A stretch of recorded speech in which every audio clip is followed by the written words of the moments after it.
ఇక కుమార్ ఇందిరతో ప్రేరణ సిద్ధు వాళ్ళ ఇంటికి వెళ్ళిందని చెప్తాడు. ప్రేరణ వెళ్ళిందా? మంజుల విజయనంద్ ఒప్పుకోరు కదా, ఒకవేళ మంజుల ఒప్పుకున్నా విజయనంద్ ఒప్పుకోడు కదా అని ఇందిర అంటుంది. ఆయన ఒప్పుకోకపోయినా ప్రేరణ పక్కనే సిద్ధు ఉంటాడు కదా, పైగా ప్రేరణ కూడా తెలివైనది, ఏం కాదు అని అంటాడు కుమార్. అవును నిజమే, సిద్ధుబాబు పక్కనే ఉంటాడనుకో, కానీ సిద్ధుబాబుకి కోపం ఉంది కదా అని అంటుంది ఇందిర. సిద్ధు కోపం వర్షం, ప్రేమ సముద్రం, సిద్ధు ప్రేమ ప్రేరణకు శ్రీరామ రక్ష అని కుమార్ అంటాడు. ప్రేరణ ఇంట్లో అడుగుపెట్టి ఇల్లంతా చూస్తే విజయనంద్ చూసి, ఏంటమ్మా ఇంటికి ఎలా నిప్పు పెట్టాలా అని చూస్తున్నావా అని అంటే, అదేంటి మామయ్య, ఈ ఇంటిని ఎలా చల్లగా చూసుకోవాలా అని ఆలోచిస్తున్నా అని అంటుంది ప్రేరణ. ఇంకా చాలు, నువ్వు కోరుకున్నది చాలు, మేము చూసింది చాలు, ఈ ఇంటికి రావద్దు అన్నాను వచ్చేశావు, మమ్మల్ని ఇబ్బంది పెట్టొద్దు అని అంటున్నాను అయినా పెట్టేశావు అంటాడు. ఇప్పుడు నేనేం చేశానండి అని ప్రేరణ మీదికి వెళ్తుంది. నువ్వేదైనా చెప్పాలి అనుకుంటే కాస్త డిస్టెన్స్ ఇచ్చి మాట్లాడు అని అంటాడు విజయానంద్. ఇక నుంచి మీ పనులు అన్నీ మీ భార్యగా, మామయ్య గారి కోడలుగా, ఇంటి ఇలవెలుపుగా నేను చూసుకుంటా అని అంటుంది. అవసరం లేదు అని సిద్ధు అంటాడు. లేదండి, ఇది నా ఆశయం అని ప్రేరణ అంటుంది. ఇక మంజుల మేడ మీద నుంచి చూసి వెళ్ళిపోతుంది. మామయ్య గారు ఆశీర్వదించండి అని విజయానంద్ కాళ్ళ మీద పడుతుంది ప్రేరణ.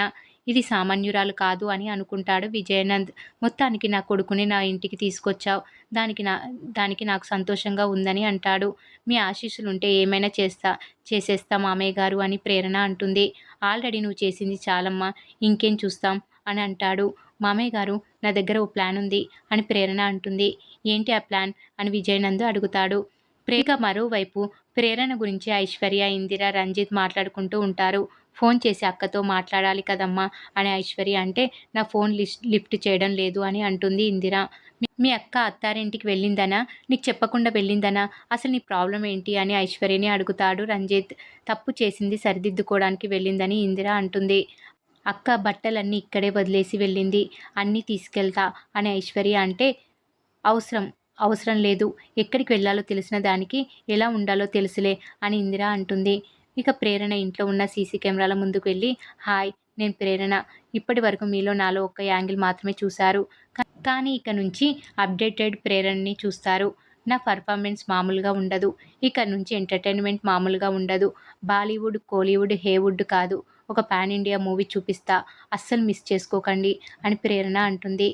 ఇక విజయనంద్ పిఏ విశ్వాసం ప్రేరణతో, మేడం ఇందాక ఎవరికి వార్నింగ్ అనంటే, ఇక నుంచి నవరసాలు పండిస్తా, అందులో హాస్యరసం కొంచెం ఎక్కువగా ఉంటుంది, రెడీగా ఉండండి. మామయ్య మా ఆయన రూమ్ ఎక్కడా అని అడుగుతుంది విజయనందుని. పైన మేడ మీద అని విశ్వాసం చెప్తే, మామయ్య సైడ్ ప్లీజ్ అని వెళ్తుంది ప్రేరణ. ఇక మరోవైపు ఐశ్వర్య రంజిత్కి కాఫీ ఇచ్చి, మీరు ఎవరినైనా ప్రేమించారా అని అడుగుతుంది. ఎందుకు అలా అడిగావు, నా హెయిర్ గడ్డం చూసా అని అడుగుతాడు రంజిత్. ప్రేమలో గాయపడిన వారే ఎదుటి వాళ్ళని బాగా అర్థం చేసుకుంటారు. మరి మీరు లవ్లో ఫెయిల్ అయ్యే మీ డాక్టర్ ప్రొఫెషన్ వదిలేసి వచ్చేశారు అనిపిస్తుంది, నిజమేనా అని అడిగితే, అవును, నేను తన్ని ఎంతగా ప్రేమించానంటే, నాకు ఇష్టమైన వృత్తికి దూరమయ్యి నాకు నేను దూరమై బతుకుతున్నా, సంపద, శ్రేయస్సు, రాజసం, గొప్పతనం అన్నీ ఉన్నా కూడా ఏది ఆశపడని ఐశ్వర్య అని అంటాడు. నేను ఇక్కడే ఉన్నాను సార్, నా పేరు కాదు నేను అడిగేది అని అంటే, తన పేరు ఐశ్వర్య అని రంజిత్ ఇండైరెక్ట్గా తన ప్రేమిస్తున్నది ఐశ్వర్య అని చెప్పి వెళ్ళిపోతాడు. ఐశ్వర్య అలా చూస్తూ ఉండిపోతుంది.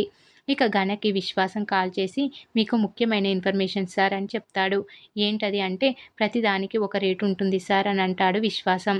సిద్ధు ప్రేరణ ఇంట్లోకి వచ్చారు సార్, ఆ ఫోటోలు వీడియోలు ఉన్నాయి అంటాడు. పంపమని గణ అంటే 1000 అడుగుతాడు. తర్వాత వీడియో పంపిస్తాడు. ప్రేరణ సీసీ కెమెరా ముందు వార్నింగ్ ఇచ్చిన వీడియో చూసి గణ, ఈశ్వరి షాక్ అయిపోతారు. ఇక రాజశేఖరం చాటుగా చూసి, వావ్ సూపర్, అదిరిపోయింది, ఇక నుంచి మీ అందరికీ సినిమా అదిరిపోతుంది అని అంటాడు. అమ్మ ఒకప్పటి నానేనా అని ఘన అంటాడు. కూతుర్ని చూసి మురిసిపోతున్నారు అని ఈశ్వరి అంటుంది. మరి ఏం జరగబోతుంది అనేది రాబోయే ఎపిసోడ్లో తెలుసుకుందాం.